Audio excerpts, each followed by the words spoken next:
চলুন আজকে মাছ পরিচিতি ক্লাস করে ফেলি। আমার মতো অনেক মানুষ আছে যারা মাছ টাছ কিছু চেনে টেনে না, তাদের জন্য আজকের এই ইন্ট্রোডাক্টরি ক্লাস। এই যে বড় একটা রূপালি দাড়িওয়ালা মাছ দেখা যাচ্ছে, ওটা বোয়াল ছিল, পাশে ছিল আইট, আর এগুলো দেখা যাচ্ছে যেগুলো সেগুলো সরপুঁটি।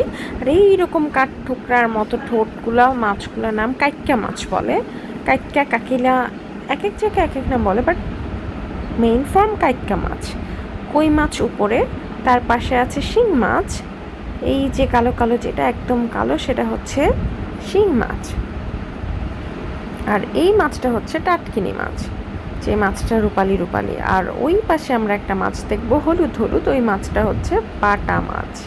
বাটা মাছ আর টাটকিনির মধ্যে পার্থক্য করতে পারছিলাম না, এইভাবে পার্থক্য করেছি।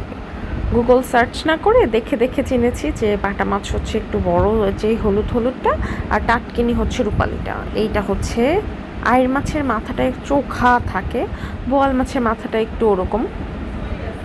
দুটো চেনা টাফ। তারপর আসি বেলে মাছ। বেলে মাছটা হয় খোলা খোলা।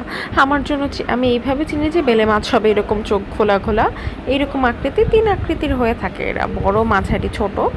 উপরে টাটকিনি মাছটা তাকিয়ে আছে, এটা টাটকিনি রূপালি।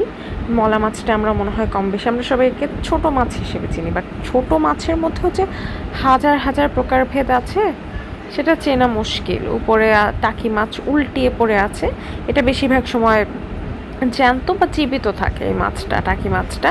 টাকি মাছের মাথা চোখ দেখে চিনে ফেলেছি। পাশেই পাবদা। পাবদা নরম নরম হাওরের নদী বিলের পাবদা অসাধারণ লাগে আমার কাছে খেতে। মজাদার মাছ পরিচিতি আজকেই এখানেই শেষ।